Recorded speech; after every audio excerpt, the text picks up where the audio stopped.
Hello everyone, అందరికీ నమస్కారం.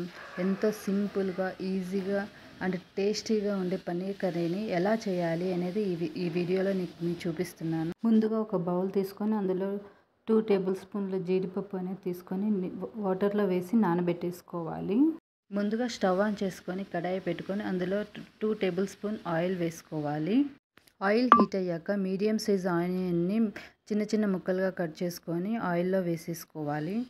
2 పచ్చిమిర్చి ముక్కల్ని కూడా ఆయిల్ అనేది వేసేసుకొని గరిటెతోటి బాగా కలిపెట్టుకోవాలి.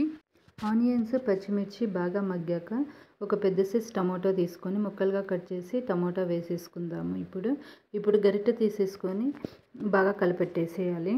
అన్నీ మగ్గే వరకు 2 మినిట్స్ మూత పెట్టేసుకుందాము.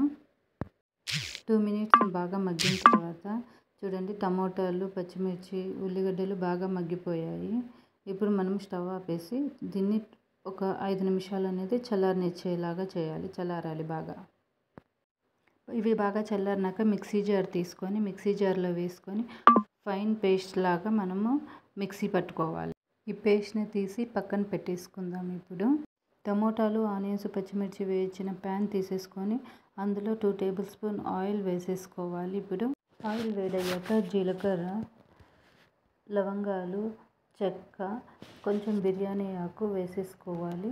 ఇవి వేగాక సన్నగా తరిగిన ఉల్లిపాయ ముక్కలు వేసుకోవాలి. ఉల్లిపాయ ముక్కలు బ్రౌన్ కలర్లో వచ్చే వరకు బాగా కలిపెట్టుకొని ఇలా బ్రౌన్ కలర్లో వచ్చాక మనం ముందుగా తయారు చేసుకున్న పేస్ట్, టమాటా, ఉల్లిగడ్డ, పచ్చిమిర్చి పేస్ట్ని ఇందులో వేసేసుకుందాం. ఇప్పుడు ఇది కలిపెడుతూ బాగా మగ్గనిచ్చేద్దాము. మగ్గిన తర్వాత ఇందులో మనం వాటర్ పోసేసుకుందాం. తగినంత వాటర్ తీసేసుకొని బాగా మగ్గనిచ్చేయాలి. 2 నిమిషాలు మగ్గాక ఆయిల్ అనేది తేలుతుంది. అప్పుడు కారము, ఉప్పు, పసుపు రుచికి తగినంతగా వేసేసుకోవాలి. ఇప్పుడు బాగా కలబెట్టుకొని మూత పెట్టేసుకుందాం.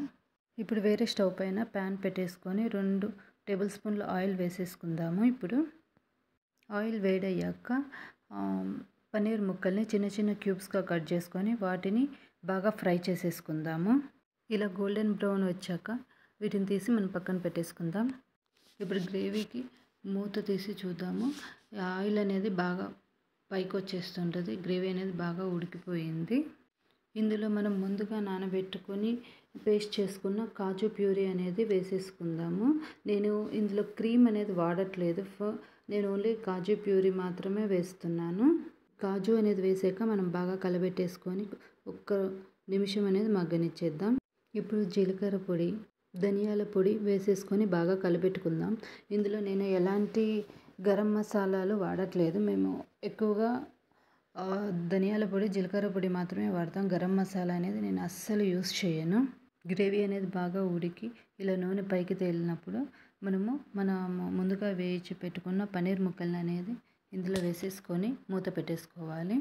5 మినిట్స్ ఉన్న తర్వాత మూత తీసి చూస్తే ఆయిల్ అనేది బాగా పైకి వస్తుంది. ఇప్పుడు మన కర్రీ అనేది రెడీ అయిపోతుంది. ఇప్పుడు స్టవ్ ఆఫ్ చేసేసుకొని మనం సర్వ్ చేసేసుకోవచ్చు. ఎంతో సింపుల్గా అండ్ ఈజీగా చేసే ఈ పన్నీర్ గ్రేవీ అనేది చాలా టేస్టీగా ఉంటుంది. చపాతీలోకి సర్వ్ చేసుకుంటే ఇంకా టేస్టీగా ఉంటుంది.